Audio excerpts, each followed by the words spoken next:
Hello and welcome to Power Reflections, a proud member of the Duff Network where we reflect on Wildbow's most runaway work as it releases. I'm Ruben Morehouse. And I'm Elliot Diebold. And we're coming to you live in the spookiest Discord around, the Duff Media Discord.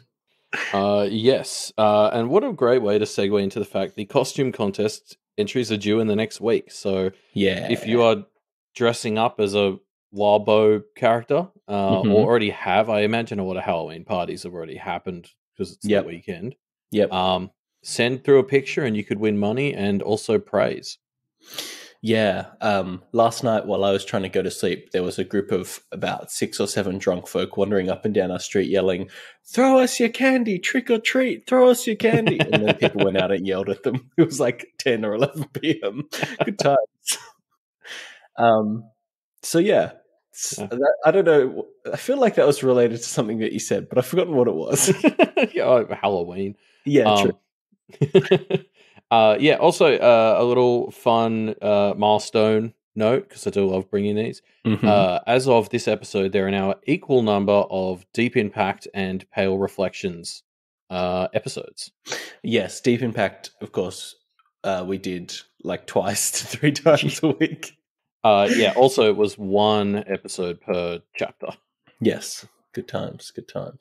So, I think that puts us as like second to the Doofcast now on the network for most episodes. Wow. Will we ever catch up to the Doofcast? No. Probably not. Anywho, so yes, today we're here to talk about In Absentia 21.5 and 21.6, e.g., which are aka the Alabaster takedown chapters. Yes, the death of innocence. Exactly right. So yeah, the trio begin their challenge of the Alabaster, and the first point is to define the Alabaster's region. Yeah, and I love this chapter. Just opens with like a little bolded section heading that just says like opening, and it really immediately frames this as like oh, this is a chapter where I am witnessing like a big event. You know what I mean? Like, yeah. You sort of you kind of already expecting it because we've been building up. You knew this was going to be huge, but just like opening the chapter with just like essentially defining this as the opening remarks, you're like, oh, I better settle the fuck in. Especially as somebody who binged 21.5 and 21.6 like back to back, it was really powerful. Sort of the way both chapters were framed in terms of like the points being made and everything. Yeah. It really does set up the framing for these 2 chapters with the breakdown by the points that are being made, and then the occasional cutaways to Charles. It's a really fun way of framing these chapters. It's good stuff. Yeah. Well, and because there are comparisons you can draw to Phineas' trial, to even Edith's trial. Like, we've had trials in Pale before. Yes. It's kind of a recurring theme. But this one is by far the biggest, the most important, and the Kenneteers have learned it's the most comprehensive. And I think like all of those factor into why this is going over 2 chapters and is like so well structured. And as you said, we get these like gaps to the people in Ottawa, Charles and his new mates. And it's like those are honestly really good for breaking up. I think if we just gotten this like the trial in one go, the 7 points, like my brain probably would have fried. So it was really nice, kind of like going from a really important, technical, complicated argument about the Alabaster to just like Percival saying dumb sounds. Like, as a reader, I really appreciated those consistent brain resets. Yeah, definitely. The intricacies of the points that are being made are sometimes hard to properly pass, so it is good to break it up. I do like how this chapter starts with the Alabaster seemingly pulling out all of her conflict avoidance tricks to try and get this to turn around. She starts by kind of giving the Kenneteers these feelings of nostalgia and home and sanctuary and all that stuff. I guess the vibe I got is to try and kind of pacify them a bit. Yeah. But yeah, Verona is obviously not comforted by feelings of home and family, so literally spits on it, which is pretty good. Yeah, this is just such a great Verona moment. Like I was cackling because it's It's like the Alabaster hits all of them with it's like, yeah, the classical sort of comfort energy. Mm, mm. And Verona has just always existed as someone who's never quite clicked with that Yes. thing. And so just the idea that she sort of, I love the way it's described, where she's like, she sort of, feels the taste of it in her mouth and spits it out. And it's just such a strong, I loved it. Yeah. Mm. What an opener. Yeah, Um, definitely. And because, like, I mean, the other flex here that I think does work a bit better is the Alabaster is also really reminding us, like, how ancient and kind of established she is. Like, the comparison gets made to the Bjorgman, who then comes up a lot more. Mm. Um, and it's just like, yeah, I don't know. I really felt how strong that was. Like, we talked about this in the lead up when the Kenneteers were talking about it, but they really are attacking an institution here. In so many definitions of the word, and like this is a really good way for the Alabaster to remind them of that. Like at multiple times throughout this trial, the Alabaster does really challenge them to make sure that they're sure they understand that, like, they are taking down an institution that is bigger than just one woman. Yeah, yeah, or at least the Alabaster is benefited by that framing, right? Like Yeah, the more the Alabaster can make herself an innate part of the world, the less challengeable she is. yeah, But yeah, so something else that I really liked about this chapter is obviously we're in Verona's head here, and Verona is seeing Lucy, and we were in Lucy's head not too long ago, and she was really doubting herself a lot. It's just really nice to see how much the Kenneteers all like trust and believe in each other. This kind of happens again in the next chapter where Avery is kind of like not really feeling herself, I guess. yeah. But yeah, just the Kenneteers are such fans of each other. It's great. Yeah, and I remember talking a lot about this back in like arcs 10 and 11. Like those were the days where it was very consistent that the Kenneteers would be like, oh, the other two are so good and they have all these strengths and they're Mm, really good at complicated things. And I just, what am I even doing here? Like, I'm the weak link. Um, and it's been a while. It's like, this is similar to that, but I do think it's a little distinct where it's like, before there was almost more focus on, oh, I'm the weak link and mm, I need to do better and the other two are great. Whereas mm. now it does feel a bit more equitable, where like Verona has her own stresses and she's worried about what she's not doing right, and blah blah blah.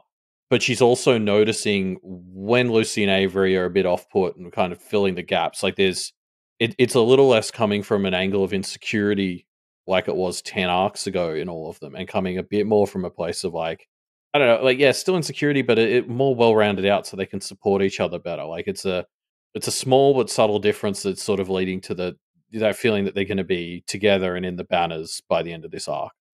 Yeah, yeah, definitely, definitely. It is a different vibe. Like you're right. It's not so much I'm shit as it is they're great. Yeah, yeah. Like as Joel said, like I guess the insecurity is defining them less, because before it was like the insecurity was so dominant, it kind of got a little bit self centered in that it was like, oh, I just need to figure out how I can do better. Mm, Whereas like there's more room in them now to be like, oh, I'm struggling, but also I notice Avery needs X or Lucy needs Y. yeah, cool. Yeah, I agree. So yeah, they more or less settle the borders, and the power is paid to create the arbitrator on pain of having to sacrifice some others, including Gilame, Yeah, probably. I'm really regretting that they banned Marisica now. Like, imagine if Liz and Marisica counted. That's two birds with That one would be stone. pretty funny. um, but yeah, um, yeah. so I want to call out that there's this moment here where, as like the territory stuff is still kind of being decided, Verona like panickedly is running through options in her head, trying to figure out what her angle of attack can be with a lot of Mm, this, and just like seeing Verona list out all of the angles that were relevant here just really made me, I think, take a step back and reappreciate how fucking astronomical what the Kenneteers are pulling off here is, in terms of just like grandiose practice. Like, mm. these kids haven't even been awoken for a year, and this shit with like celestial and astrological diagrams that are affecting like province wide stuff. I'm just like, this, yeah, these kids are fucking bonkers. Yeah. Yeah. I think Rourke and Miss have talked about how 13-year-olds at different points in history have like conquered kingdoms or something, and like Mm, you can see the Kenneteers are like up on that scale at the moment. yeah. Yeah, definitely. They're very scary Yeah. sometimes. But yeah, America brought that up last week, but there's definitely just like, yeah, they're attacking a huge fucking institution. And there's no way this doesn't sort of affect their reputation for the rest of their lives. Well, yeah, I mean, Because this is huge. we've already seen a touch of that with Avery and the Exactly. station promenade stuff, right? And how like fundamentally renowned she has now become. Like, I could almost see Ray coming back into the story in that regard, because so much of what we used to talk about with Ray back in the day was like his, you know, technomancy businesses were so successful that he kind of had Mm, gotten stuck because world powers were basically ready to fuck him up if he did anything. mm, And like the Kenneteers might need to be worried that they'll reach similar sorts of notoriety to a degree. Like if these three teenagers manage to successfully kind of realign all the judges in this region, yeah. I like there's definitely going to be people who are keeping watch on them. Well, yeah, I Um, mean the Ottawa Council mm, is clearly pretty important, and based on how this is going, it looks like they're kind of making a name for themselves there at the very yeah. least. Yeah. Especially, I would not be surprised to learn that the Ottawa Council doesn't really think this is going to work. They're just like Mm, indulging the Kenneteers, but like, mm. I'd be interested to see what Ottawa's reaction is to this working, Yeah. because I think they'll be a bit surprised. Yeah, I mean, the way I see it, it's not so much they are indulging them. I agree they don't necessarily think it's going to work, but they're just kind of like, sure, you can throw yourselves Sure, as a yeah, distraction at Charles, and we can use that to gather more information. Like, it's kind of a win-win for them, right? Either it yeah, works somehow, or they get to just kind of see how it plays out. yeah. They've got nothing to Um, lose by, exactly right. yeah, yeah. Um, so I guess coming back to the Alabaster, there's also this. So she says, okay, look, she'll pay for this provincial diagram, Mm, but if they lose, then they need to pay with the 3% interest, and then it's very quickly revealed that she very specifically chose 3% because that means that they will have to make some pretty rough decisions on top of using the goat. yes, yes. The goat is not enough. They'll have to also sacrifice some others or themselves, basically. Yeah, and it's delightfully evil Mm, as a thing, because like I love that as it's like 3% interest. Like my initial reaction to that was like, I guess that seems fair. mm. And then we learned why she chose that number, and I was like, that's so devious. Um, but yeah, I don't know. I find myself flip flopping on whether I think this is fair from the Alabaster. I suppose, Mm, like, because it reminds me of what we talked about with the shadow chairs last chapter mm, in Ottawa, where there was like a punishment if they challenged the main chair and lost. mm, And I don't like the idea of someone having a job like that and getting punished for doing one thing wrong. Like mm. it's different if you're like stopping spamming, but like it does kind of seem fair to me that the Kenneteers have come here and they're like, we want to kick you out of your job, and she's sort of like, well, okay, but if you lose, like there's a severe punishment for you as well. Like that does feel fair to me, but I don't know how to reconcile my different opinions on those two situations. Well, like they already are having to pay a price if they lose, right?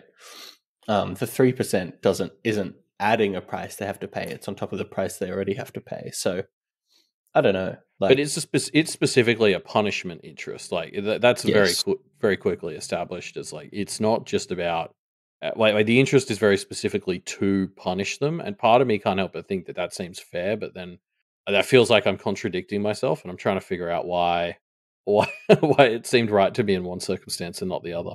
mm, yeah, I don't know. It's interesting. Interesting question. I sense we're going to get some interesting thoughts in the Discord about it. So maybe we can check back in on it in a few minutes. Sure. While we're waiting, oh, sorry, no, you had the next point. Go on. Oh yeah. I lost where we were in the doc. My bad. um, I kind of wanted to flag something that I noticed at this point in the chapter, though, which is like Verona obviously put in a lot of work into building the regional spirit and has done pretty well, seemingly. And Lucy is taking the lead on the prosecution of the Alabaster. And that Mm. led to the obvious question to me of like, what is Avery's major contribution to this? And I think that's interesting because that's something that she is worried about next chapter as well. Yeah. And I guess that's just kind of interesting to keep an eye on. Like Avery's, I guess it's expanded on in the next chapter more. Maybe we can talk about it more there. But like Mm. Avery's role as the support from the flanks is a bit strange now that they're all on the flanks. Well, yeah. Um, the one thing that I do think gets established early in this chapter is she is the lead person to talk to the provincial spirit because she's got her like city magic karma Yes, points. true.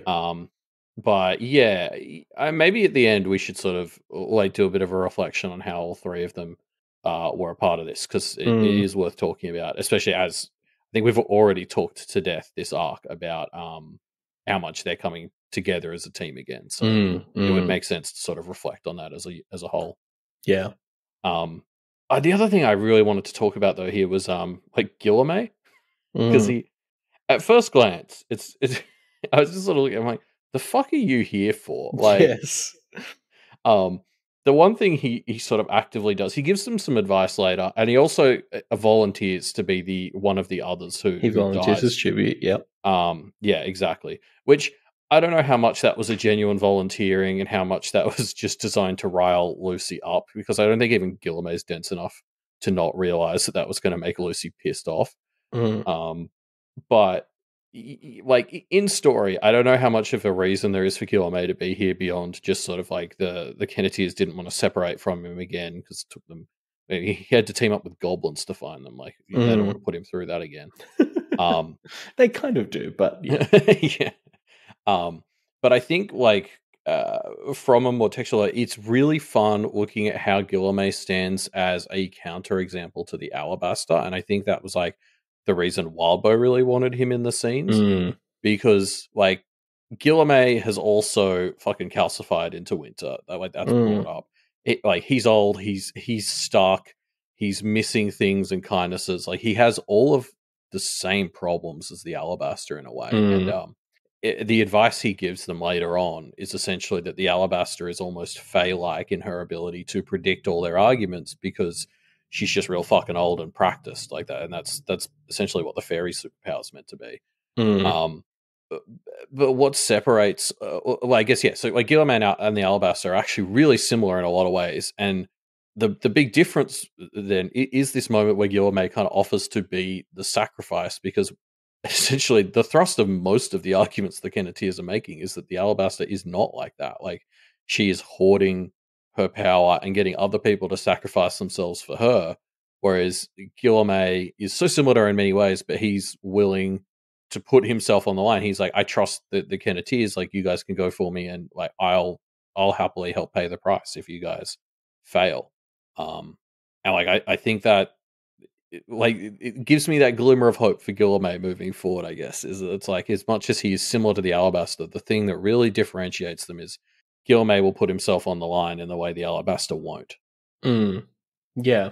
There's a difference in that he's willing to, I don't know, he kind of recognizes how far he's come, I guess, and sees the negatives of it in a way that the Alabaster doesn't. Yeah, you're right. I think he is more aware of the shortcomings of his new position. There's also, I mean, like, just quickly, STF has made an interesting point in Discord, which is saying he calcified into a mentor role, which involves self-sacrifice. And I think that would be a good point if the Alabaster's role literally was anything other than sacrifice as well. So comparing which of them is more likely to be self-sacrificing, the answer should be the Alabaster. Yeah, well, and so that touches on, I think, what I wanted to talk about a bit, which is like the God, I'm trying to think of the best way to phrase this. So the Alabaster makes the claim that Guillermo is not as fond of the Kenneteers as they hope, and basically tries to undermine his willingness to sacrifice himself by saying, like, sort of raising the point that STF brought up, which is that it's like it's less that, he's this noble guy who cares about them, and more just that's the pattern he happens to be stuck in. Mm. And I guess I'm sort of reaching the point where, in a lot of ways, I'm almost like, who cares? Like whether like it's quote unquote genuine or whether it's the like I'd take a Mm. guy who's stuck in a good pattern over somebody who like I don't know does shit stuff but like is better at Well, yeah. adapting. I mean, the Alabaster is like kind of making the argument that, oh yeah, he may seem self-sacrificing, but deep down he doesn't actually want to do it or whatever. And Yeah. it's like, people, you know, is there more to a person than their words and deeds? I don't know. Yeah, exactly. And I mean, like it kind of feels like the worst case scenario here is that Guilherme knew it wasn't a problem because he knew they were going to win, which is like, oh Mm. no, how dare he? Um, but yeah, I guess this reminds me of like stuff we've talked about with like the Turtle Queen when Mm. in those early days of the Turtle Queen, it was really that vibe of like, is she even in a place where she can get to a point Mm. or where like it feels like she's rounded out enough as a being that we can trust her or that sort of thing. And I guess this is like to me a sort of continuation on that, where I will take somebody who is doing the right thing for the wrong reasons over somebody who just kind of does dumb shit but is sort of better able to justify it or whatever, like Mm. um do it like we're kind of seeing it with the Turtle Queen, but it's like doing the right thing even if it's for the wrong reasons. That's just the first step to getting better. Mm. So yeah, I don't know. That it's just this was I hated the Alabaster sort of trying to tell the girls that Guilherme's self-sacrifice doesn't count because he doesn't care about them. Because part of me is like, who cares? Who Like, cares? Exactly right. Yeah. I like the line boy in chat. The ends justify the motives. I do think that's actually a fair summary of what I'm trying to say. So yeah, we then flash back to the past and having a discussion about the regional spirit and whether it will kind of be on their side. And the gang decide that what unifies people more than anything else is a hatred of politicians. It's funny because I read that and I was like, oh, that's sort of a grim angle to take, but I get it. And then But like that's fair, true. but it's Avery's exact point too. Avery's like, oh, like yeah, it worked. I mean, we see it work, so like Mm. it's an effective angle, but it is one of those little things that is happening more and more to the Kenneteers, where they're kind of having to use Dirty tricks. yeah. Yeah. And I mean, it's probably better to do that than to lose honorably. We saw how that went in Arc 13.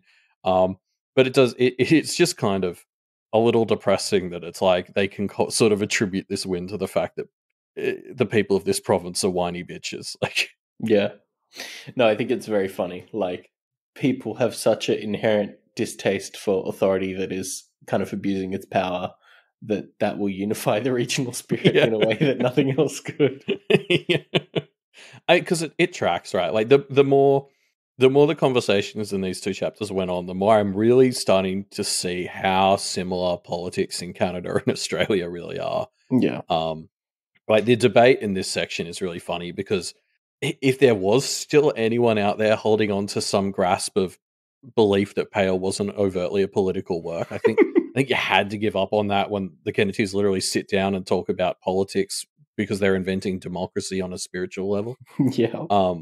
And like, yeah, they're essentially like creating a system for mini referendums. Mm. And yeah, like I love the idea that they're like, look, we don't know that they'll be the best on all the issues, but we do agree that they'll complain about somebody else being in charge. And I was like, yeah, based on what I've seen in Australia over the last 15 years of our politics, that absolutely tracks. Yeah, 100% it does. But it was funny because I found myself agreeing with everyone in this in this argument too. Like I thought Sebastian's cynicism about people was fair, but I also kind of agreed with Avery on like a lot of people get caught up in dumb political teams or whatever, but not all Mm. of them are that like they're just stuck. I don't know. Like, I'm Mm. thinking of like, we had the marriage equality vote like 5 or so years ago here. Yeah. And the media made out like it was going to be a lot closer than it was, but the yes vote won fairly comprehensively. Yeah. And but like watching TV and the lead up to it, you would have thought it was going to be a lot closer than that. Well, yeah, I mean, when issues are framed as bipartisan, it could be misrepresentative to what people actually think about them, right? Yeah, and that's essentially Avery's argument. Is she's like, I don't think many of these people are that bad out of the context. It's just they've sort of been brainwashed a bit by what they're watching. Yeah. And I think she's right, but I also kind of agree with Sebastian that it's like, yeah, but that brainwashing can run real deep. Yeah, for sure. So Yeah. yeah, just Pale really kind of scrubbing away at the metaphor for for a bit and just kind of directly addressing the issues. It's nice and transparent. I kind of liked it. Yeah. So yeah, we jump back to the present for the first official point, which is that the Alabaster is not taking this challenge, treating it fairly. Yeah, and this just immediately felt like a courtroom. Like I know they're still all standing in a forest, and Yeah. like the provincial spirit is just some plain-looking brunette woman. But Tea I just drinking mum. Yeah. yeah, I was just picturing her in a wig up in the wooden judge stand thing. Like the story was telling me that's not what it was, but I couldn't help but view this as a courtroom. Yeah, it does feel like a courtroom, doesn't it? Like this is the most trially of all the trials this story has had, and I love how quickly they latch onto the idea that interruptions are bad. Like Verona very nearly gets in big trouble for how often she keeps interrupting. Yeah. But that just felt so courtroomy and like Yeah. I'll hold you in public. contempt. I hold you in contempt. Well, and it's a like public debate thing. Like it is true that it's like, a lot of people get mad if in like a debate people are interrupting or something. But it's like sometimes you need to interrupt someone talking absolute nonsense. Like yeah, this was a bugbear I had like in debating clubs at like college and high school. There's like so much decorum, and sometimes that just gives people a platform to spout absolute nonsense. And it's like, no, sometimes interruptions are a good thing. Yeah, for sure. It's like the civility of argument forces you to entertain arguments that shouldn't be entertained, I guess. Yeah, it's so easy to manipulate in bad faith. Yeah. Which I think we see throughout these two chapters, because Yes. we have the counterpoint people to each point that is being made. And we should just take a moment to talk about them, because it's crazy that they've chosen to die. Like, it's kind of Yeah. in the same way that a lot of what the Alabaster is doing is like, if you think about it for 1 second, in the first second you'd think about it, you're like, oh, that's kind of sweet and noble. But then you think about it for a few more seconds and you're like, oh no, actually that's horrible. Because like, all this does is make it so that nice people like the Kenneteers who want to challenge the Alabaster and push them to be better are discouraged from doing so. Like, it's not Yeah. going to stop the horrible people who want to come kill the Alabaster. It means nothing to them. So it's really only to insulate the Alabaster against nice people who would be more likely to have valid challenges. It's so fucked up. And it's such a perfect example of how the Alabaster is like twisting what she's doing to then be the exact opposite. Because now she's effectively executing those who need her protection the most, right? Yeah, well, and especially because the argument is like they are like their argument is you can't do this because if she dies, then we all die. And the Kenneteers are like, what do you mean? And they're like, well, we've all decided we're going to kill ourselves if she dies. Yeah. It's like, so so that sounds like that's a you thing. Like, yeah, don't do that is the solution. like it makes zero sense. And I do like it for. Like again, there was a whole chapter dedicated to deciding whether the Kenneteers wanted to pick this fight. Yeah, but there are huge parallels between taking down the Alabaster as an institution and taking down, say, like a shitty welfare system. Like I'm thinking of like Centrelink in Australia, which is far from the worst, but certainly has its fucking problems. Yeah. And it's tricky when you decide to do something like that because. Like, if we just decided to take down Centrelink and try to replace it with something better, it's like, for all of its problems, there are a lot of people who currently depend on Centrelink to survive. And there's no guarantee that if we did take down Centrelink and replace it, one, in the interim, and two, after that, it would be better. you know? Exactly. So, like, there are when you take down any institution like that, there are people who are going to suffer to varying degrees. Yes. But these, like, Alabaster cronies feel like the sorts who are like the kinds that are on Centrelink but support all of the hoops you have to jump through to get it. And they're saying, no, no, no, if it's easier for everyone to get, then I don't want it. And like, I want to die on this hill. And it's a bit like, well, Yeah. like at a certain point, you go from being a victim who's a casualty that I'm like, oh, that really sucks. And like, we should do what we can to help you as we make this change to somebody who I'm Mm. just like, man, go fuck yourself. Like, Yeah, I mean, you're making it worse for yourself. yeah, You're making that choice. if you're going to cling on to this system that's currently working for you and stand in the way of getting it better for other people too, then like at a certain point, my empathy for your situation runs out. Yeah, it's a very like, this worked for me, so I'm going to ignore Yeah, the impacts it has on everybody else kind of mindset.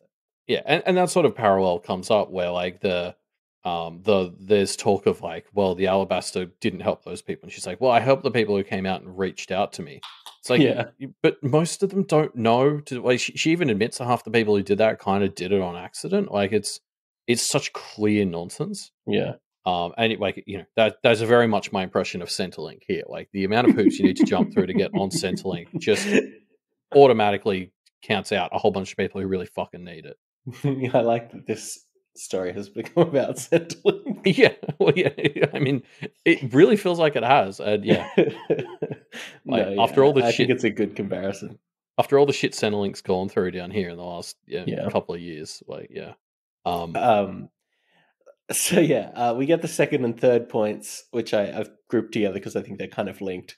Second is supporting the Carmine with her powers against what she should be doing, and third is her powers directly used to hurt children in her domain. So not only is she providing power to a violent entity, that power is actively being used to do the exact opposite of what she should be doing. yeah, and I yeah, there's a lot to talk on this too. I kind of want to pull this out because this happens again next chapter, but I thought it was great here. The people that the Alabaster use to kind of counteract the arguments the Kenneteers are making, sometimes the best that they have is a kind of like, well, shucks, I can't understand all those fancy words, but it sounds to me like this is a good thing. Like I'm just a once, country lawyer. exactly. That's the person who's selected to go against Verona here, and also when a kid is selected against Lucy at the start of the next chapter, it's just kind of like you can just see how frustrating it is. Like, like it's such a bad faith argument, but in a way where the person is arguing, pretending that they're arguing from a position of good faith. You know what I mean? Yeah, And so, like, I don't think Verona has the argumentative skill to maneuver around that. That's a complicated thing to do if you're not practiced at it, and it's just so shitty.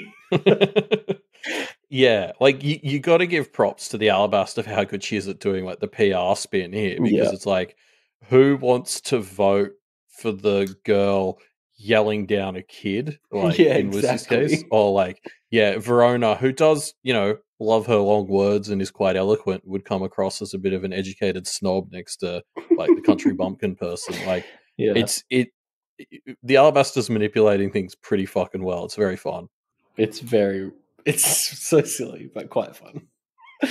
But yeah, we also get a bit of a glimpse of Charles, who is forced to sit there and huzzah his 3 days away as the first 3 points have been made.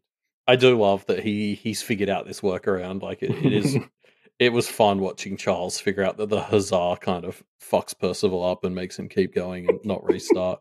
Yeah, it kind of distracts him. And it adds a lot of really fun tension to the trial as well. Like, as much as these are little comedy breaks from the like mental, I don't know, workload of the trial. It also adds tension to the trial because we're seeing Charles sort of get closer to getting out, and part of me was like, do we have any confirmation that the Alabaster isn't fucking with time in her own trial, so that's been taking 3 days? Yeah. So it'll be interesting to see where exactly the Kenneteers are when Charles has popped out at the end of 21.6. Yeah. Yeah. Yeah. But yeah, let's get into 21.6, shall we? Yes. Again, another milestone update. Oh my god. 21.6. Avery now has the most words from her point of view out of any Otherverse character. She has overtaken Pact's protagonist, let's say, Huzzah! yeah, to take the mantle. So it's exciting. Lucy and Verona are not very far behind either. Huzzah! But yeah, so that's fun. Huzzah! Anyway, yes. So Avery is struggling to keep her focus as Lucy delivers point number 4. The Alabaster has become calcified and unable to keep up with the times. Yeah. So I just want to give a quick shout out again to Walbo. I love that each point of order starts with a summary of the previous points of order. I think I would have struggled to really follow Yes, all the points for a lot sure. more without those. That was really helpful. It was a great call by Bo on that one. Yeah. So yeah, this is where a kid is arguing against Lucy, and because they're too young to really follow some of Lucy's arguments, they just kind of ignore them, and they do that thing where, because they're a kid, they're just like, "Oh, but the goat is handled, right? No, but nothing's gone wrong, so it's handled. It must be handled." And Lucy keeps saying, "Yeah, but not by the Alabaster." And the kid's like, "Yeah, but it's handled." Just like completely ignoring what Lucy is saying. Oh, it's so annoying. Yeah. It's I love all the frustrating arguments that the Alabaster cronies bring to this. Like they're so constantly just bad faith arguing all of these points. Mm. I also this is the section I think where they go and sort of have a pep talk with Guillermo, who is just distinctly unhelpful as ever.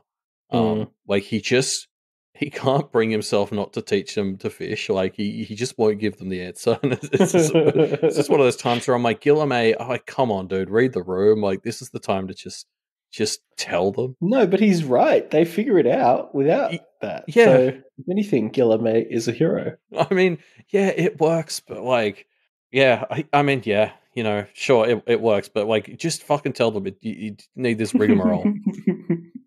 um, but yeah, so we then kind of flash sideways, I guess, to a different place where two practitioners are just chit-chatting about what Charles is up to. And yeah, we see what Charles hinted at a chapter or two ago about the churches to Marcy serving as kind of, I don't know, I guess anchors to Charles's undercities, full of his armies, I guess, loosely organized armies. So yeah, it's interesting. He's assembled his forces that he can use to augment the lordships, I guess. Yeah, it's almost into it. We sort of knew most of this stuff was kind of cooking, but this is a real awakening on like how far along and how mature it sounds like a lot of it is. Like I didn't really think this was where it was at. There were this many churches, that many undercities kind of already in the process. And yeah, like again, I am a little surprised at how directly Marisica is in amongst the middle of all of it. She's the god. Yeah. She's the goddess to be prayed to. Yeah, glorious and naked and forever soaked in blood. Mm-hmm. We need to talk about her at the end of the chapter. I suppose I'll save it for there. But Yeah. I did want to talk about, and this is based on me belatedly finally listening to the reflecting episode that we weren't in. I see a lot of people constantly talking about how like Charles neglects others in what he's doing, and like this is a bit of a nitpicky thing, but I almost want to push back on the idea that Charles doesn't care about others in whatever plan he's cooking up, because I think he does neglect them, but in the same way he's also neglecting innocents and kind of like practitioners. Like I think, uh, I guess the way my current understanding of Charles, because I've been trying to figure out, like he and Mariska are constantly talking about how there are more steps to their plan. And my thinking is that a lot of their plan revolves around eroding the seal by trying to erode the distinct definitions of things like other, practitioner, and innocent. Yeah. And so like when people talk about how Charles neglects others because he just views them as like components because of his summoning, I think that's a little unfair in the sense that I think he also views people and practitioners the same, and this is why I think it's not an accident that Kira Lynn has turned to the Negateers into or a bunch of heartless practitioners who are Mm. upgrading themselves. Because I think Charles is somebody who's been a practitioner and an other and a Forsword at this point. I think he's just started to view everyone in this sense of like everyone needs to just be picking themselves apart for pieces and trying to improve themselves. Like I think that is the final form Charles is aiming for. Is he wants a world where everyone treats themselves as components that can be enhanced. Everyone treats themselves like Carolyn. Yeah, yeah, exactly. So like Kierlin is, I wouldn't be surprised to learn that the Negateers, he wanted Kierlin to do stuff like this because he essentially wants to define this is what practitionership looks like here, and they're really blurring the lines between them and others by taking bits of their humanity out. Mm. Similarly, like he's blurring the line between innocent and other with all of the undercities. Yes. Like I think he's intentionally muddying all of these categories and really leaning into the sense that you should be taking bits and pieces from all of them and from yourself.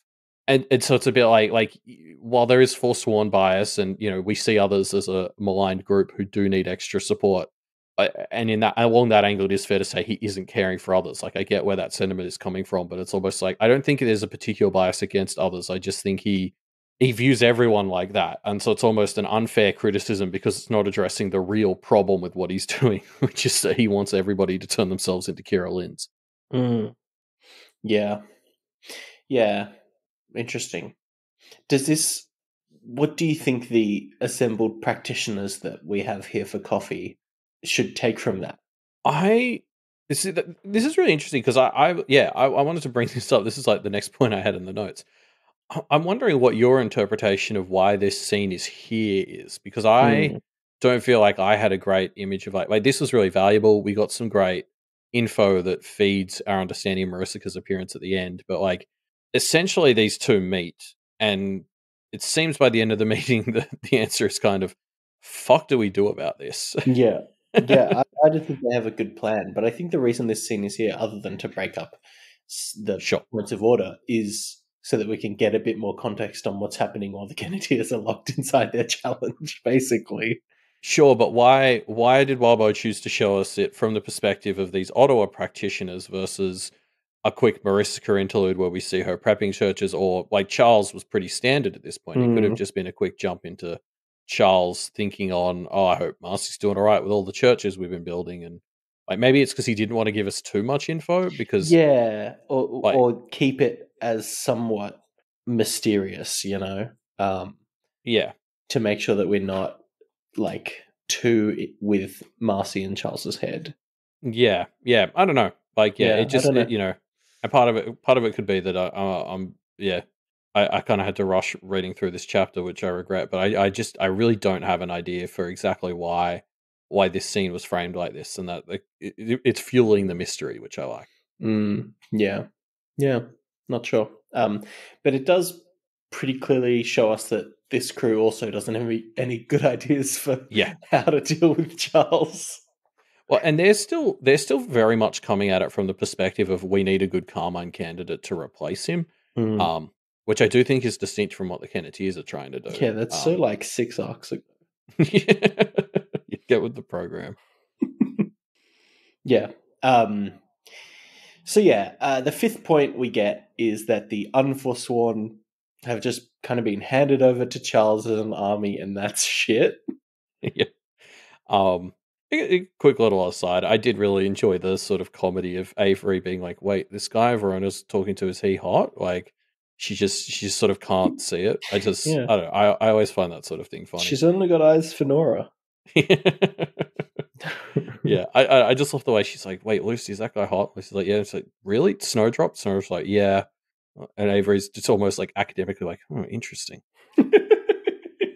um, but yeah, this is, I think, one of their best points in my mind, that the Alabaster helped these people who needed shelter, or sorry, didn't help these people who needed shelter, and instead just let them be turned into an army, and that's fucked.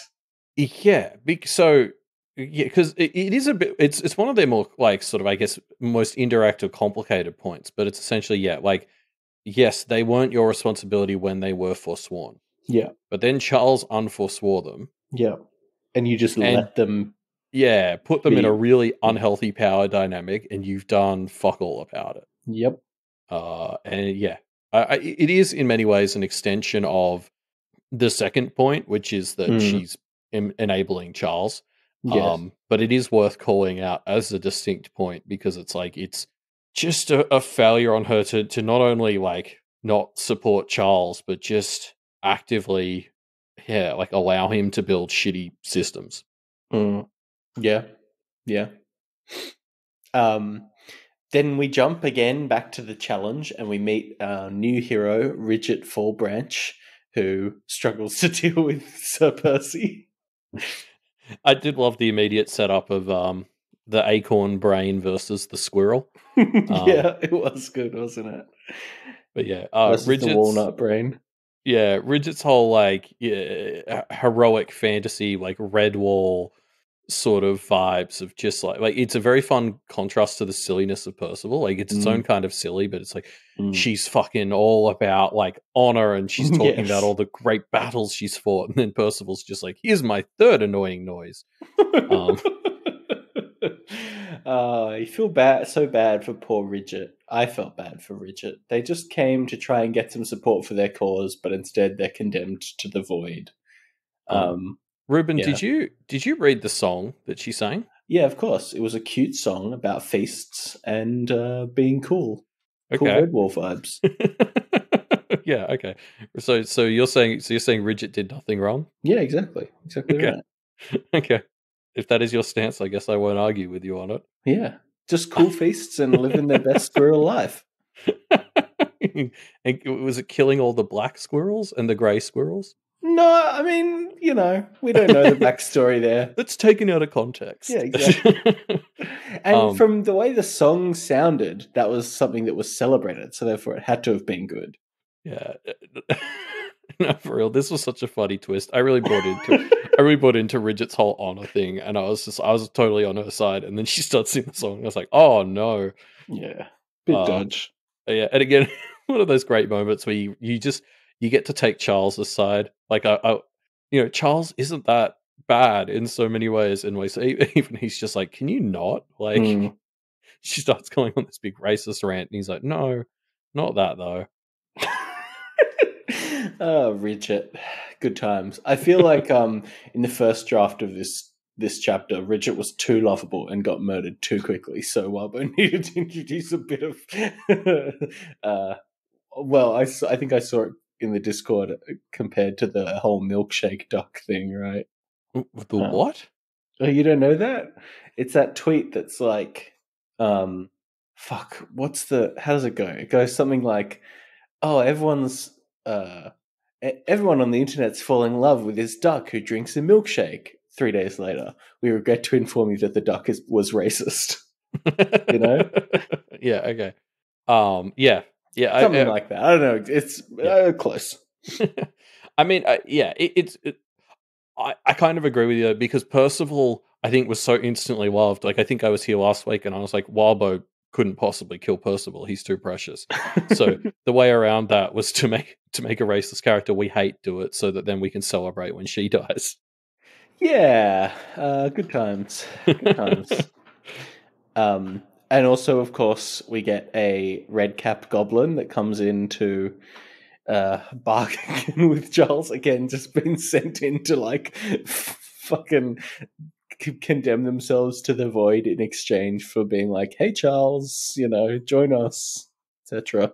Yeah, and so this is the chick that Breast Spider was running away from, basically. Yes. And basically this goblin has shown up and he said, hey, let's cut a deal, like, we can work together. And Charles says no, but not seemingly because he necessarily disagrees with her that much, more because he doesn't need her. Yep.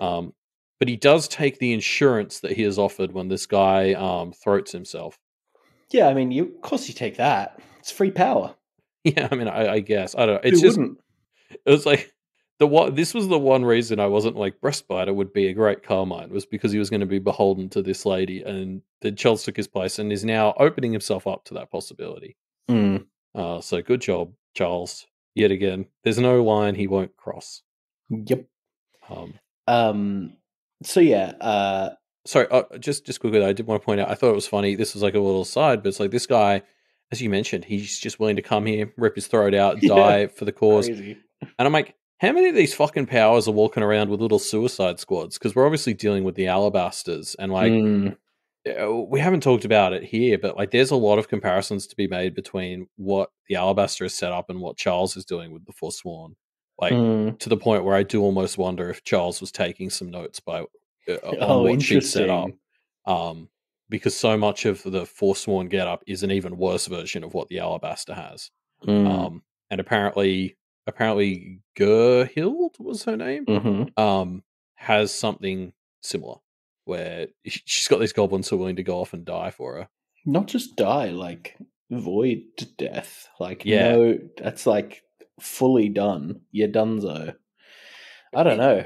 it's also I I'm really impressed with Boba. There's been so much talk of like psychopomps and like death, like the fact that there is this void or whatever. It seems pretty clear at this point that there's some sort of afterlife in Hmm. the other verse or something, right? Like I don't know if you get parceled up and given to the god, but like there's some normal way for your soul to have something happen to it after death, and we just don't know what that is. And I really want to know, but also part of me is like, man, whenever you add in an afterlife, it's only a couple of 100,000 words before people are bouncing in and out of it. Like Yeah, I it's think always a slippery slope to bring it in. I think it's good to have it be unknowable in some ways. You know what I Yeah, mean? Like, but yeah, there would be precedent in the universe for it to be somewhat conquerable, though, because you have so many, like, yes, people were popping in and out of Hades all the time in Greek mythology, for example. And yes, maybe yeah, Hades was more the abyss than the afterlife, but like, if there are afterlife realms or whatever, it's like, you can come in and out, but the second you cross that line from a story perspective, then it's mm, like death doesn't feel as permanent, which sucks. yeah. Unless you die in a Carmine Well, contest. yeah, exactly. Anyway. You have to set up special knives that kill angels and don't let them go back to heaven, and all sorts of dumb shit Supernatural did. Yeah, yeah. Metatron comes in and leads a revolt on heaven, but then realizes that, whoops, that was a mistake.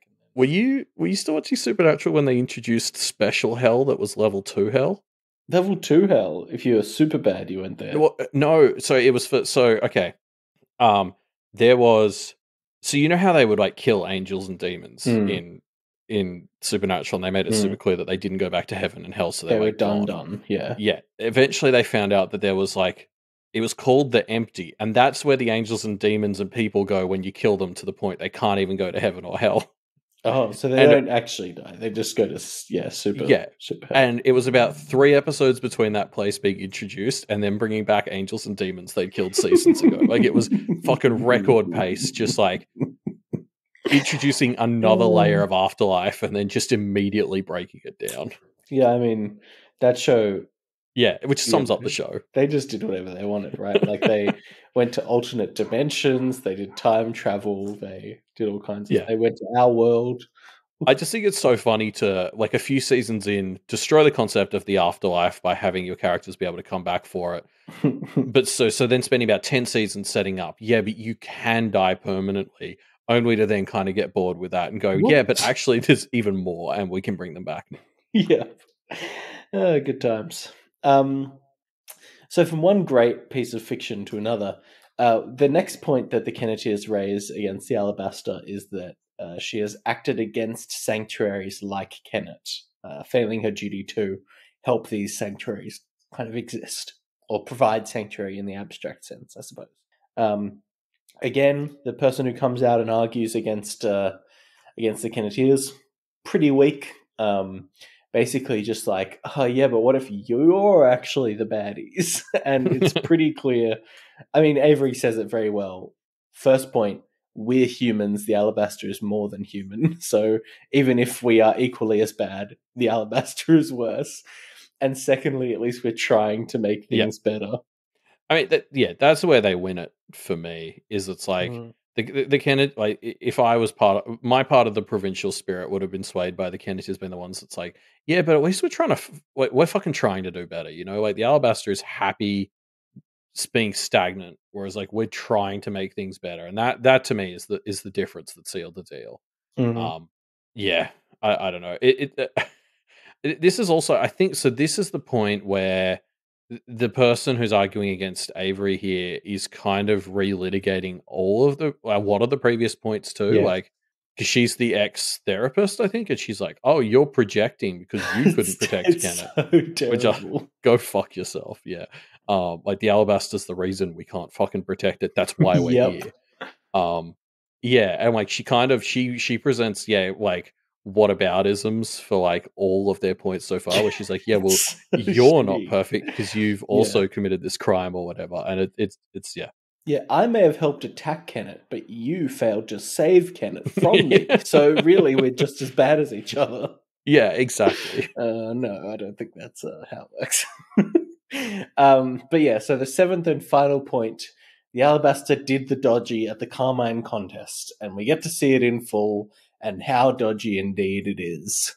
Yeah, and I want to read out this one quote that's presented as its own little segment because it was the iconic line of, I think it was break 2 when it was the Alabaster interlude in Arc 13. But it's the bit where the Alabaster Doe says that she endures an existence of paradoxes. Few things drove that home as much as her role here at the arena. And I think that's exactly word for word how the chapter opens. Mm. And I remember calling that out in the episode we covered it, where I was like, your existence is a paradox, as you're just shit at your job. And it was so nice to see Lucy just says the exact same thing. Lucy sees that bit of narration and goes, your existence isn't paradoxes, you just suck. And it was like, Got him. it was just so cathartic to hear that, especially from Lucy of all people. I feel like Lucy is the Kenneteer I align with the least generally. Like I just like I don't get her as much, and it was like it's just nice when you make a moral argument and then you hear Lucy back it up. You're like, okay, cool, I was right. Mm. Yeah. Yeah. Well done.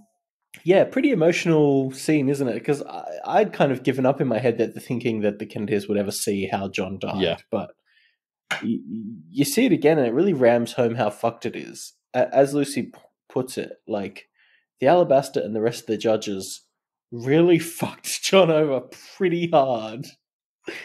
Yeah, and I think we sort of vaguely called this out at the time, but didn't quite hit the nail on the head. Like we're sort of hammering around it, but there was like it was so shitty that the Alabaster knew that the bird was going to break the rules of the contest being sealed, and they didn't stop it. They didn't do anything about it, and it's fucking. Yep. It was just pure justice to see that catch up to the Alabaster here, where like Lucy's like, no, you didn't stop this. You knew it was breaking the rules. You did nothing. You decided to let Charles win. Fuck you. Yeah. And like this is almost the closest the Kenneteers get to pulling the same kind of PR stunt as the Alabaster in a way, because like so their seventh point is essentially you fucked John over, which is an incredibly personal point, but like I think it touches on like John stands for like he was the good guy. He was like everything you want protectors and military to be. And I don't know how Canada compares to the US or Australia in that regard, but like that stuff tends to be woven into a lot of people's perception of like what like good and honorable thing is. So I can't help but Yes. think that like part of the thing here is that the Kenneteers wanted this excuse to get a look. But they also very specifically chose this point with John because it's personal to them, and it's like I think it's the sort of thing that would get to the average person who watches the news. Is like Yeah. the idea that this was a heroic soldier guy. They said he could do good, and then they fucked him. Yeah, like he actively went to do what they had told him he could do, which would make a positive difference, and instead they sacrificed him to do evil. Like, And it's he was pretty clearly, horrific. and he was clearly going to be a good fucking Carmine. Yep. Yeah. I get what this did make me ask again though is well, so this I think more than we'd maybe appreciated in the past really establishes that to a degree the Alabaster helped Charles win, and Yes. she Knowingly, yeah. she plays this passive. Well, he had his opportunity, bullshit, which is like kind of true, but like Well, the she, Alabaster broke the rules to help Charles win, yeah, right? Like, or allowed them to get broken. She didn't actually break them, yes, Ruben. She just didn't referee sure. well. She Just didn't a judge, maybe biased one would referee. say. Yeah. But she does make the claim that she's sort of like when they basically point blank ask her, why would you favor Charles over John?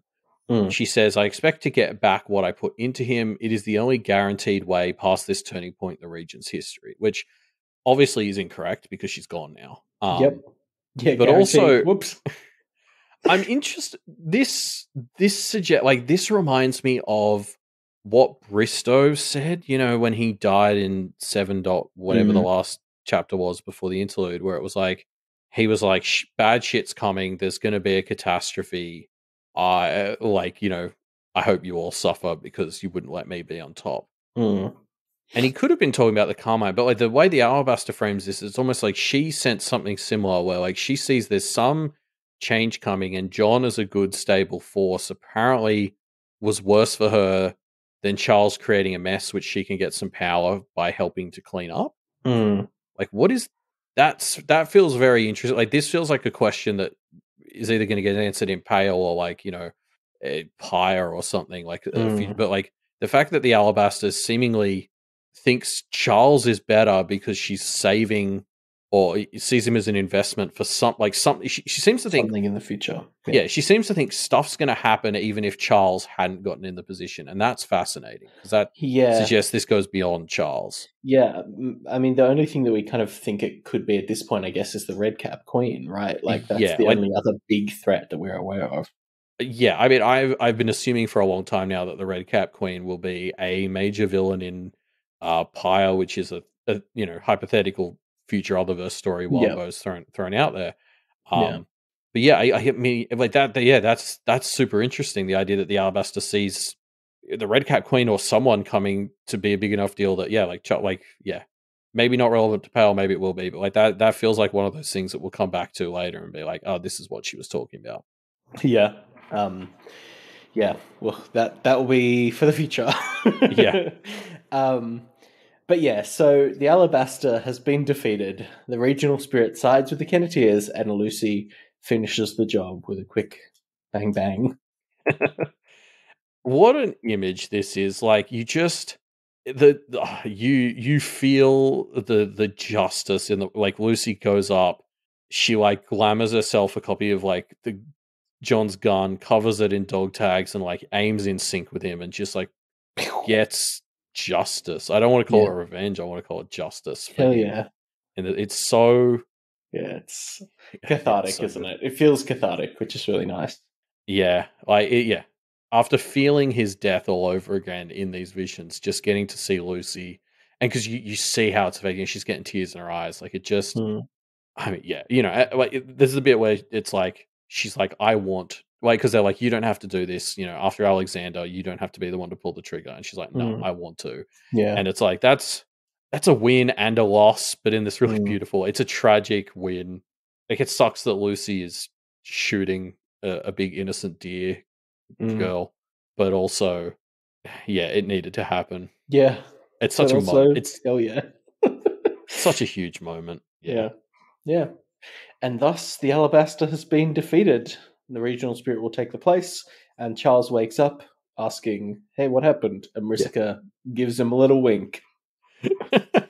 I mean, that's like this is funny because he's like, we see in Charles's head that he's like, oh, I wonder if they're going after Mariska or they're going after Kennet, like, the churches, or he doesn't expect them to be going after the Alabaster, and so then we see him get out, and Mariska's there, and we do also learn that apparently the plan is for her to be the Carmine if he loses, which was clearly an unnecessary plan at this stage, but I mean, the way Mariska smiles when he's like, so what have they done? Because it's like, we don't know how far before or after this trial this is. And also just Mariska smiling could be fucking, like, she could be laughing at Charles because this is going to... No, I think she's just paying respect to the baller plan. The Kenneteers exactly. Like, that's what it feels like to me.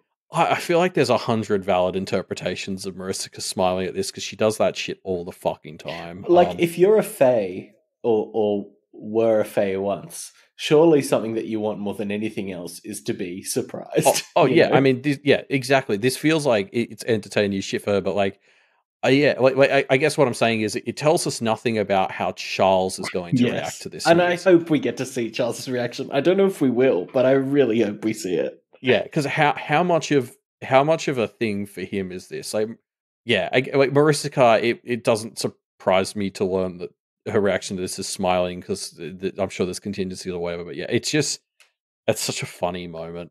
Yeah. And she, like, again, there's a bit where he asks her, "Have you woken up?" And she responds, "I've woken many of them up." And I'm like, that's not an answer to that question that makes sense to me. Yeah. Like, because yeah. he addresses it to you and you answer many, and it's like, okay, that's a lot. But that, again, that's another comment where I expect to be able to come back to it in a few arcs or an arc or something and be like, oh, okay, that's what she was talking about. Well, I mean, these churches to her presumably are like helping to build her power and, activate it or whatever. Yeah, I don't know. it could be talking about all of her Undercity followers. But so the thing I come back to a lot is she was building something with Leonard in the Abyss. Mm. And the other thing that gods have apart from human followers is like Angels? they're mythological creatures. Yeah. Like, so we saw Charles and Marcy already had their little goblin spy thing. I forget it was like the Humpy Dink or something. Yeah. The way we saw it Lucy's At grandparents' place. Bob and Rand's, yeah. But I'm thinking of like in the sort of Greek god stuff, like things like fauns and stuff tended to be associated with gods who would create them and sort of owned them. Mm. I have a feeling Marisica's been cooking up her own abyssal creations, mythological creatures, and that's what she's talking about. Well, she's a blood goddess, so it stands to reason they would be vampires. Yeah, fuck, that'd be funny. Or big leeches. I'd love big abyssal leeches. Yeah. We'll see, but like I have a feeling that she's talking about even more than like I've heard the obvious interpretation is she's talking about the armies of Undercity followers that she has, but I reckon there's even I don't know. Well, so Walbo's saying vampires aren't really a thing in the other verse. Yes, that's why I think it would be funny for Marissa to create them. And nobody, in the same way you get like in The Walking Dead, nobody knows what zombies are. Everyone's going to be like, oh, what are these creatures that drink blood? I just think it'd be so goofy. I think it was mentioned at one point in the story that vampires got really screwed by the seal because... I don't know if this is like a word of God or something, but I have in my head this memory of vampires being like shitty, like... Yeah, because they prey on innocence. Yeah. And like being almost like a joke about Twilight-esque vampires. I can't quite remember though. Yeah, but I guess my point is that's why vampires would be a great twist. It even more funny. Yeah, exactly. Vampires aren't a thing. Because like I'm going to make vampires. Yeah, hell yeah. Yeah, no, we'll see. But yeah, I don't know. I'm just like there's the interpretation that she's talking about the Undercity people, but I'm like I don't know. I feel like there's more. There's always more. It's she's a blood goddess. She's still a fairy. Yeah. Don't tell her I said that. But she'll sick her vamps on you. Yeah. But yeah. So that's the Alabaster. Boom. 1 down, 3 to go. Am I right? Yep. Yeah, or at least 2. I still like the idea of leaving Charles in the job and forcing him to do a better version of it. I find it really, really interesting that at least at this stage we don't know how much the Kenneteers won by. Like, they presented 7 points. Did they win 6 of them? Did they win 4? Did they win only 3, but they won them by a lot? I think it's a really fun decision by Wildbow to not really spell that out, at least at this stage. And I'm interested to see whether it will get spelt out when they're buddy-buddy with the provincial spirit or what. Yeah, it's interesting. I do really feel like the last point they won so definitively that it could have even been they lost all the previous points, but that last one was such a definitive win that it outweighed them. Well, it also gets murky because they clearly relitigated a lot of the points when they started being led into the Alabaster's visions. So, like, it's impossible to know because Wildbow didn't show us that part. So, like, we don't know how much they were able. Like, they could have lost 4 of the points, and then during the relitigation, got all of them back or something. So it's like Yeah, it's true. impossible to know. Yeah. And it's so fun to think about what happens next. Now, so if the provincial spirit is going to be the new Alabaster, yeah, like Charles meeting up with her is going to be Yeah. Imagine the first thing Charles does after the contest is call all the judges, and yeah. he's just She like, shows "Hold up. on a second, are you? I feel like I remember you looking different." Yeah, and then also like how much is this spirit in a position to start like claiming jurisdiction back, because we know all the judges have been like just sort of handing Charles whatever he wants. Yeah. How much is that going to fuck? So I Yeah. also What's was going to thinking happen? part of why the Kenneteers haven't been able to go back to Kennet is because Charles is able to gainsay and forswear them. But like, Now they have their own judge that they yeah, can appeal these there's an to. Alabaster who'd probably unforswear them. Well, having said that, though, the whole point of this Alabaster is that she's not biased. So Yeah, I don't know if I they'll would be able argue to the lean on. unbiased opinion would be to tell Charles to fuck off if he tries to forswear the Kenneteers. Sure. Yeah. True. Okay. Okay. I see that. Yeah, I'm not implying that she would do that because she owes them one. I'm implying she'd do it because she'd call Charles out on his absolute nonsense. So that could be a fun thing, but then again, she doesn't have unlimited power. So like, can Charles afford to go to war with her? Yeah, there's so many ways this could go. I'm fascinated to see. I'm kind of hoping Charles manages to rock up while the Kenneteers are still there, as the provincial spirit is settling into her new role. Yeah. I mean, honestly, there was a point where, because we talked so much about how Guillermo reflected the Alabaster, I think we heard in Mile End when we covered that often Fae end up as the Alabaster judges.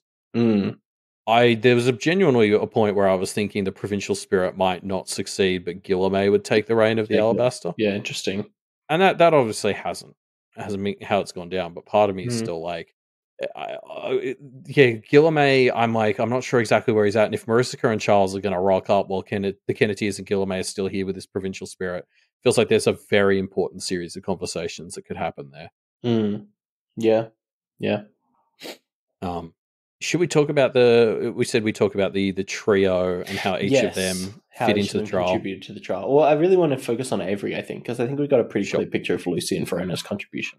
Yeah, well, Lucy is the lawmeister. Verona is the diagram drawer.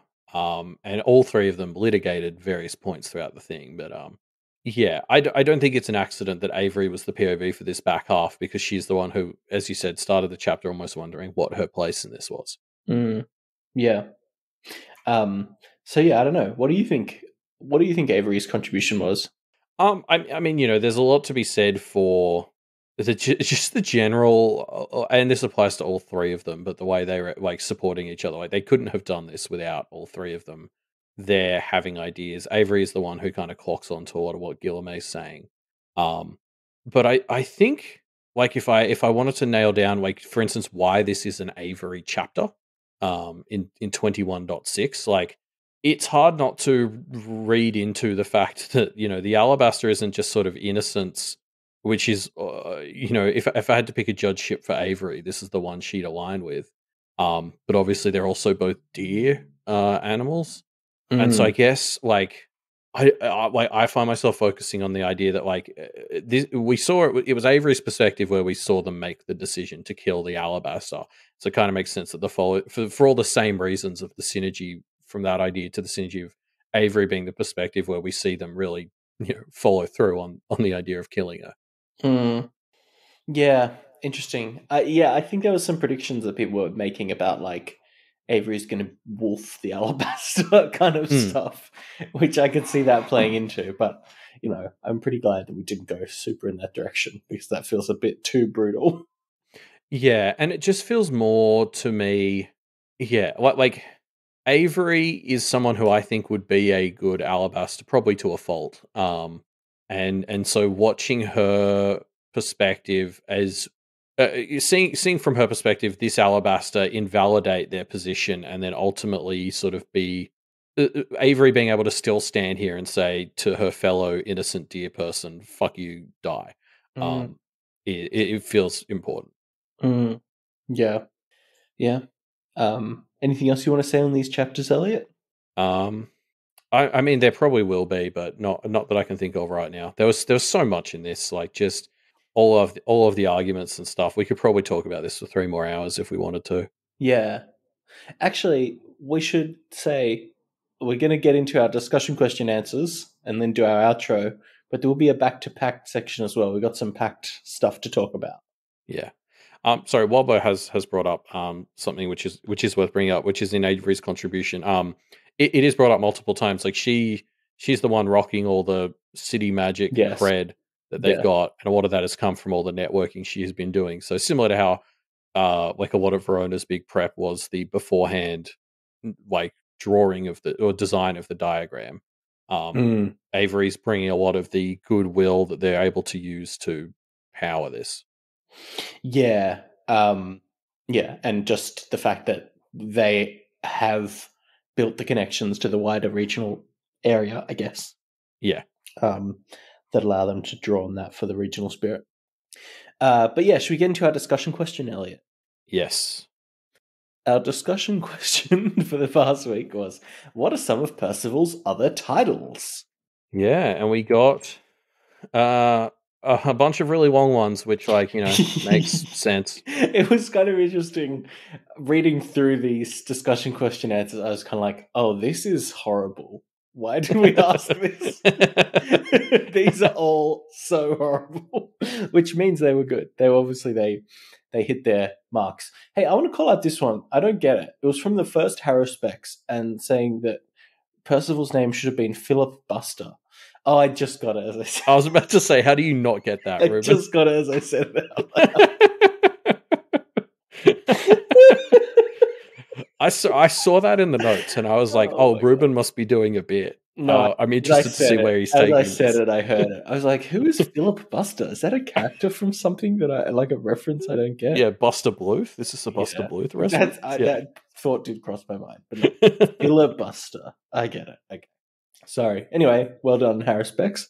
Yeah, I really liked Captain Rhino's idea, which was that Percival would list off a bunch of trivia he knew, and it was that trivia that we've seen come up multiple times on the paths. So, like listing off all the things that came from the questions from was it the Scarecrow lady, the big creepy lady from that one path, and then specifically after listing all of that trivia, then noting how he beat each of the Kenneteers in a trivia contest on said trivia. Mm, yeah, it's pretty funny the trivia, and then Verona Lucy losing it, and then Avery. You can see and this is something that I think we hadn't talked about that much with Percival's titles, but I think really came out is each of them you see the story behind them. You know what I Yeah. mean? And this one really fit into that really nicely. Of there was a narrative behind these 4 titles as they were being created, which I thought was really good. Yeah, because it knows the trivia and lists all the trivia, beats Verona, beats Lucy, and then goes head to head with Avery. But we're like, well, Avery's the one who knows it, and it's like, so he didn't beat Avery. She eventually conceded out of frustration, which I think is hilariously realistic. That like even Percival's creators are like, oh, fuck off. Yeah. Yeah, sorry. I want to read it out, the specific thing. It's 74th title. I bested the second witch of Kennet, Avery Kelly, in a contest of trivia, in which the first witch served as question master. Verona Hayward served as adjudicating, in which the first question was asked, and we both correctly answered, and the second question was asked. And before the 33rd question could be asked, the question master said, Ave, we are not going to do this all day until you both get 200 questions right. You need to concede, upon which my opponent conceded, and I was declared to be the winner. Huzzah. Which I think is just so good. Yeah, perfect. Especially because so many of these titles did have that vibe as they show up in the story of like clearly the Kenneteers sitting around saying, "Oh God, how can we fill in the blanks?" Like, and just having fun with wasting time. Yeah, and this fits that vibe perfectly. Yeah, Like this is absolutely something I can see happen. I'm easily impressed. Gives us a pretty good filler title, which is just 23rd, listing all 23 previous prime ministers of Canada and their like dates of office and stuff. Bit of trivia mixed in as well. Yeah. Yeah. I'm surprised there's only that many prime ministers of Canada. I don't know if that's the reaction I meant to have, but 23 is not very many. I feel like we've had more than that, and we've only been a nation for like 121 years. Yeah. Anyway, sorry, that's an aside. I liked Lurking Belugas, which was like basically him reading out a giant poem and then also later reciting the poem again, but you have to join in. Yes. Pretty horrific. Yeah, the 40th title is a poem that you recite, and the 86th is it's recited again, but it was between kind of like a scene between two people, a Shakespearean scene, and you have to play one of the characters. And we found out in this most recent chapter that the canonical 56th to 61st title requires you to repeat them. It's pretty cruel. Yeah, I did. That was so funny when we learned that in the chapter that, like, as a sort of test, the Kenneteers like, prove you're really listening by reciting these titles. Just some bullshit. Yeah, rough. I wanted to call out Ripper 1337's answer, which was basically a bunch of being attacked by the goblins, which there was one about beating an opossum in a brawl, so I like the idea of extending that to like the 48th being like survived an attack by window licker and all that sort of thing. Yeah, but Ripper had 49th as survived being attacked by window licker, 48th survived being attacked by horn knocker, like a few different ones of surviving being attacked by goblins. But I feel like based on the way we've seen the other ones, the title would actually be one title that's Percival, survivor of goblins on 10 accounts, the first of which was when... Exactly. Right? Feels very Percival-esque. Yeah. Yeah, fun discussion question. Well done, everyone, being as annoying as possible. I really do think one of the punishments we have to do for APU2 is if we fail something and have to be punished, one of the punishments is having to read out all 99 titles. maybe not all 99, but like improving one that goes for at least a minute or something. Oh, yeah. Okay. Seems like a great Crooked Rook's box. Is that harsh enough, though? 99 titles would be pretty rough. Yeah, we'll figure it out. But I agree. Percival has to make an appearance in this stream. Yeah. So yeah, thank you everybody for leaving your answers to our discussion question. Of course, we have a new discussion question for the spooky season. Yeah, it's Halloween over there. I was going to say over there in the States, but all over the world probably. So yeah, we were thinking, which type of candy does each Kennet other give out and why? Yeah. So let us know what strange candies you think the Kennet others will give out. You can leave your answers to that in our discussion question, which you can find linked in the show notes down below. Yeah. Sorry, I'm just realizing, you know how there's always that thing that it's like people putting drugs and like razor blades in candy, and it's yes, we all know Biscuit's giving out that kind of candy. If that's what you're about to say. Yeah. Yeah. Well, I was thinking the other goblins would put razor blades in the candy. Sure, yeah. I just think it's funny because like in the real world, there was always that thing where it's like people are putting like heroin in the candy. It's like, man, no one's giving that shit away for free. What are you talking about? Yeah, except Biscuit. Like, yeah, exactly. But Biscuit would. Biscuit, 100%. Yeah, Ram Jam puts nails in, but he's trying to help. Anyway, yeah, these are the sorts of answers hopefully we'll get in the discussion. I'm interested in like more obscure ones like Miss or Rook. What do you think? What do you think Miss and Rook give out? Miss gives out, like a wrapped candy, let's say like a Frere Rocher, but when you open it, there's nothing inside it. I think that would be pretty cool. No, she's not that cruel. No, that's true. What would Miss give out? I don't know. Something? Probably. I'm trying to think of a candy that has something unexpected in it, Anyway, we'll see. We'll leave it to the cleverer people, which is our listeners. Yeah. So yeah, you can leave your answers to that in the discussion thread. And hey, while you're checking out the discussion thread, you'll find that you might be able to find a link to our Twitter, which is @PaleReflectCast. Every single day we post a new fresh Pale meme on that Twitter thread, on our Twitter, so check it out. Yes, and as we reassured everyone on there recently, just because Easton Musk is now in charge of Twitter doesn't mean we're going to stop doing that. Mm-hmm. Yes. Well done, Elliot. Well done. Yeah, I'm very proud of that pun, so I'm going to reuse it happily in this podcast. Yeah. So yeah, well, if you want to check out more about the Duff Media Network, why not head to duffmedia.com? That's the home of all the great shows on the Duff Media Network. You can find them all there. Yes, including Pale in Comparison, which Mm-hmm. if you haven't read Pact at this point, hurry up already. Like, just do it. And then catch up to Pale in Comparison. They're hitting a very exciting part of the story right now. Yeah. So check it out. Yeah, definitely. If you want to support any of the shows on the Duff Media Network, you can go to patreon.com/Duff Media and become a patron. Not only will you be supporting us creating shows and all kinds of weird shit that we like to do, but you'll also get access to all kinds of bonus shows, like a recent bonus episode of High Ground. The next episode of our bonus show, The High Ground, where we and Georgia talked about the Lost World: Jurassic Park. Just call it Jurassic Park 2. I That's know not they what don't it's call it called, that, Elliot. It's but called they're The Lost wrong. World Jurassic Park. So, Yeah, we're moving through the Jurassic Park series, which, as we all know, is a series that sort of continues to get better as it goes on. So that's really exciting. Yep. And hey, while you're on Patreon, make sure you check out Wildbow's Patreon as well. Because if you don't, he'll rally together 7 points of why he should be excommunicated. I don't know. Cool. And I suppose on that note, should we go back to Pact? We shall indeed. So, It's been yes. a long time since we did this outside of a reflecting episode. Yes. We're going to talk about some Pact spoilers in this part of the chapter episode. So, if you haven't read Pact, then you shouldn't listen to this section. If you don't know who Blake is and you don't want us to tell you, I couldn't think of one that wasn't in some way a spoiler in and of itself. Anyway, yeah. Let's go back to Pact because we got a few Pact references this chapter, right? These chapters. Well, I guess it was 21-6, really.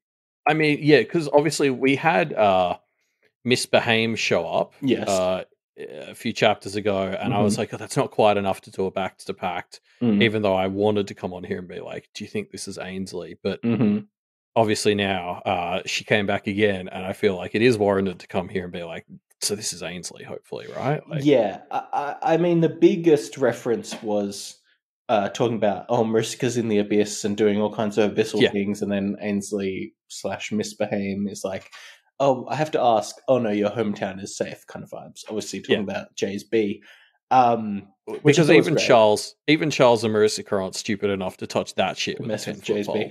Yeah, I was thinking about this actually, and kind of a link stood out to me, right? Which is thinking about Pyre and what Pyre is going to be about, and thinking about the fact that we expect to see some Pact characters reappearing.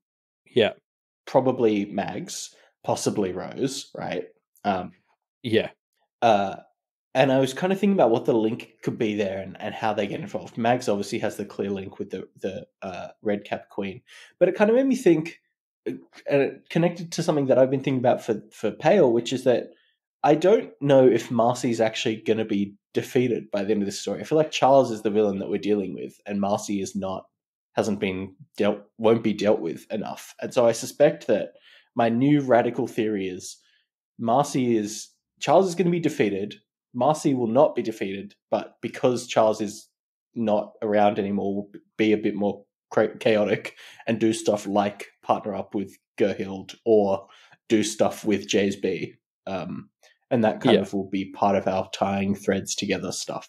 I mean, this would definitely, I think it's been a couple of weeks of me complaining about the fact that the Kenneteers aren't taking Mariska seriously enough as a threat. So I support this from that angle where, like, I just am not convinced that whatever they think the Wild Hunt is going to do the trick, especially now that she's got all these fucking churches. Like, I don't know how killable she is. And I agree, because I guess I'm coming at it from this perspective of, I see Gerhild very much being representative of Trumpism, sort of like the worst kind of like violent anti-culture sort of the sorts of people who do the January 6th stuff in the States. Yeah.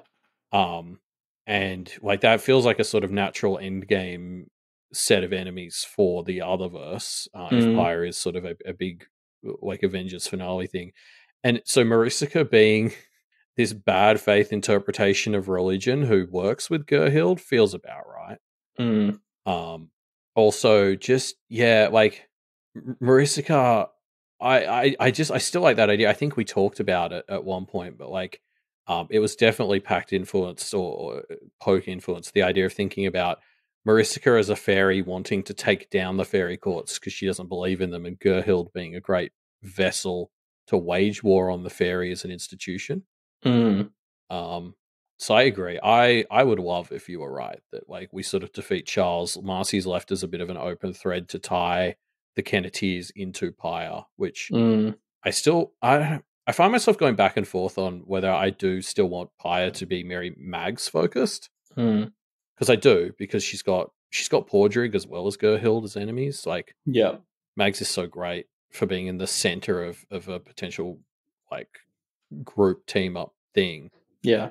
But also, she's going to be like by the time Pyre is settled, she's going to be like over 30. That's a very different age bracket for a Wildbow protagonist, which could be fun. It could be its own Yeah. thing, but that's like that. Part of me, I still think of Mags as like the underdog little 18, 17-year-old girl that we do in Pact, and it's going to be an adjustment for me to adapt to a Mags who is like in her 30s. Yeah. Yeah, it's interesting. I don't think it will be. I don't think Mags will be the protagonist. I think we'll have a more of an ensemble cast, to be honest. Yeah. Like, one, I just feel like that's what would happen. And two, I mean, we're getting a bit meta here. This is a lot of Pyre talk, but I've sensed Wildbow moving in the direction of enjoying ensemble casts a lot more. Like, that kind of was the case with Ward. That's pretty clearly more the case now with Pale, and I can kind of see that trend continuing. Yeah, I mean that's obviously up to Wildbow, I suppose. Of course, but yeah, yeah. I've got some questions earmarked to pester him with after the story has concluded that are along the lines of how it was doing multiple protagonists. Yeah, and, I don't want to bother him with while he's still writing it, but it's the sort of thing I'd love to hear about. Yeah, definitely. After the fact, I kind of feel like Kenneteers will get their chance to relax probably post Pale, but yeah, I'd love to have some Rose time. I'd love to have some Mags time, and then like maybe Nico and Zed or Clem or just like some of these auxiliary characters that obviously are so delightful and have so much more space to be explored. Like, I feel like there's still so much more we could explore, like Zed and Ray's relationship, for example, right? Yeah. Yeah. Oh god, and like or Nico and the Bahames, or all kinds of things, or fucking Yeah. Jude or whatever, right? There was talk of Plex being a thing at one point, which like if that's still in the cards, I'd love to. Yeah, I don't know. Like this, I would hate to hold Wildbow beholden to an idea he sort of randomly pitched a year and a half ago, but they're also exciting. Yeah, I know, right? And that's the thing. This is just stuff that we're really excited for, not in any way knowledge or predictions or requests, I guess. Yeah, Wildbow, I'm not at all going to hold Wildbow to a throwaway comment he might have made a year and a half ago. It's just that's all we've got to tinfoil based on. Should we get back to Ainsley? Yes, I do want to talk about Ainsley because she also mentions that she has a fiance, and they're just I'm unable to silence that part of me that's like, God, I hope it's Peter. Oh, interesting. Because the setup for that was so funny. That Paige and Rose were like a Bahame by marriage, right? Yeah. Now, so. Oh god, yeah, I hadn't considered that could just be straight up Rose. It couldn't be Rose. It could be. I was thinking that too, but it could be, right? I feel like she's long probably engagement, but I feel like she's still hiding out in the abyss. You reckon? Yeah, like I don't know. It's only been 7 years. And she was like the story sort of ended with Rose being like, I got to hide out in the abyss till things cool down with the lawyers. 7 years doesn't feel like it to me. I wouldn't be surprised if she's still down there during Pyre. Do you think Rose thinks of Jacob's Bell as her hometown? Yeah. Interesting. As opposed to that's I guess a good Toronto question. Or something. I don't know. Yeah, no, that's a valid point. But no, I feel like this is more likely Ainsley, and I can't decide if I want the world to be so small that she's still with Peter because that is funny. But also, I don't know. For Ainsley's sake, I kind of hope she did better eventually. So we'll see. I mean, again, there's still no guarantee this is Ainsley. Yeah. Could be completely unrelated character. Yeah. While both suggesting there's a reason she's at the tavern/bar so much, which, yeah, if you were engaged to Peter, that would be a fair response. No, it could be anybody though, right? Like, Yeah. you know. Yeah. I mean, most practitioners would warrant that kind of response. Maybe she's engaged to Mags now. I mean, you can't rule that out either. Mm. There was also talk of witch hunter spies in the Carmine's domain that she had through old family contacts, which could be a reference to Andy and you Eva. hope, don't you? Yeah. I'd love to hear that Andy and Eva were fucking shit up in one of these churches. That's what Eva was good for. Mm-hmm. But obviously, Rocky, or who we saw in Arc 13 of Pale, has to be a contender for that too. Yeah, definitely. We already touched on Jacob's Bell, obviously still being untouchable because Charles and Mariska aren't that stupid. I also wanted to talk about the Alabaster. This is a bit of a pale in comparison moment, but like one of the big things they really came at the Alabaster for was the way that she leaves problems until they're too big to deal with, and they cited the Bjorgman specifically.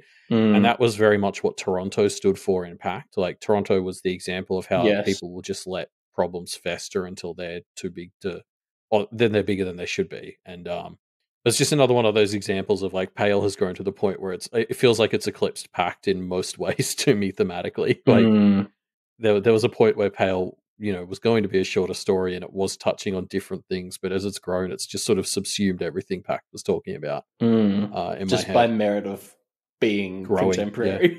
Yeah. Yeah. The other thing as well, the Alabaster mentions that she wasn't just here pre-colonization; she was potentially here before humanity, which makes sense and suggests that she's even older than Mara. And Mara's domain would have been in the Alabaster's domain, presumably. So I wonder how they got on. Yeah. Just two old ladies having tea together. Yep, who both like children in their own ways. Yeah. Yeah. The other thing as well, I am pulling this from our own Discord. DDev just mentioned there was the Duck Knight in Johannes's domain.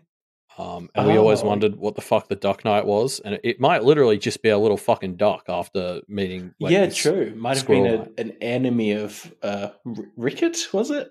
I've already forgotten their name. Ridget. Yeah, something Red Wally. Yeah. Interesting. Anything else we want to say from Pact? No, I don't. I'm in that zone again where I'm starting to feel like some of the things like Gerhilda replanting seeds for future Otherverse stories, but then the other part of me is like, been down this road fucking before. I'm thinking Pale's nearing its conclusion, and this is stuff for later stories. So it's kind of like, either way, I'm just excited by some of these large scale plot threads where seeds are being planted. Yeah. Hey. Okay, I have a question for you, Elliot. Wait, let me just see who's in our chat right now. Okay, cool. So, for the thing I'm interested to know about now is what would Malia's reaction on hearing that a Bahame, something's up with the hometown of a Bahame be? She actually touched on that in our Discord. Okay. She has been unable to pull anything concrete from it, and I was talking to her yesterday in voice, and she's done like it's driven her in circles. Is the impression I got? That she's been trying to pull meaning from it and just kind of been chasing her own tail a bit. So I think Walbo did a good job of like making you feel like there's information there, but there kind of isn't really. Yeah. Yeah, nailed it, Walbo. Just enough to be captivating and infuriating without giving anything away. Yeah, because she's like, it was in the context of the Abyss, so does something happen to Jacob's Bell on the Abyss? But then something's already happened to Jacob's Bell on the Abyss, is like, where she's up to in Pact right now. So, yeah. Good stuff. All right, well, that's that. We still don't have an outro for Back to Pact. Hell yeah.